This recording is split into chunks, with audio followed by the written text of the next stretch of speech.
अगले 5 महीनों में राज्यसभा के 30% से ज़्यादा सदस्य रिटायर होंगे और उनकी जगह नए सदस्य लेंगे। इसके साथ ही राज्यसभा का गणित भी काफ़ी कुछ बदला दिखाई देगा। नमस्कार, आदाब, एक बार फिर स्वागत है आपका अपने यूट्यूब चैनल इलेक्शन विंग पर। 6 राज्यों की 13 राज्यसभा सीटों पर चुनाव गुरुवार को संपन्न हो गया। इनमें से 10 सीट पर पहले ही सांसदों का निर्विरोध निर्वाचन हो चुका था। गुरुवार को हुए मतदान के बाद बाकी 3 सीट भाजपा और उसके सहयोगी के खाते में गई। कुल 13 में से 5 सीटें आम आदमी पार्टी, 4 भाजपा और 1 उसकी सहयोगी यूपीएल, 2 लेफ्ट और 1 सीट कांग्रेस के खाते में गई। अभी कितनी सीटों पर चुनाव हुआ? अप्रैल में राज्यसभा की 19 सीटें खाली होनी थी। इनमें 6 मनोनीत सांसद की है, वहीं 13 पर चुनाव हुआ। जिन 13 सीटों पर चुनाव हुआ उनमें से 12 सांसद 2 और 9 अप्रैल को रिटायर होंगे। वहीं पंजाब विधानसभा चुनाव में जीते प्रताप सिंह बाजवा पहले ही इस्तीफा दे चुके हैं।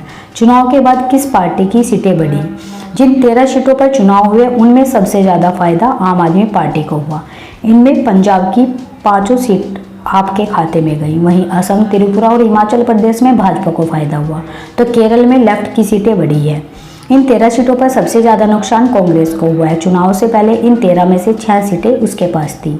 अब केवल 1 सीट पर उसके सांसद को जीत मिली है। भाजपा के पास इन 13 में से केवल 1 सीट थी। चुनाव में उसे 3 सीटों का फायदा हुआ। इस साल कितनी राज्यसभा सीटें खाली हो रही है? आने वाले 5 महीनों में हर महीने राज्यसभा में सांसदों का रिटायरमेंट है।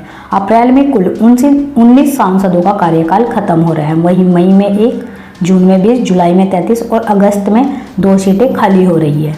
इस तरह अगले 5 महीनों में कुल 75 राज्यसभा सीटें खाली होंगी। अगस्त के बाद कैसी रहेगी तस्वीर?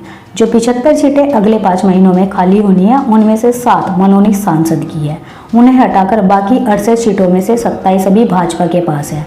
अगस्त के बाद उसकी सीटों में से 2 से 3 सीटें कम हो सकती हैं। वहीं कांग्रेस के पास 68 में से 12 सीटें हैं। अगस्त के बाद उसके पास इनमें से 10 सीटें रह सकती हैं, यानी उसे कुल मिलाकर 2 सीट का नुकसान हो सकता है। वहीं सबसे ज़्यादा फायदा आम आदमी पार्टी को होगा, जिसके कुल 7 सांसद बढ़ेंगे।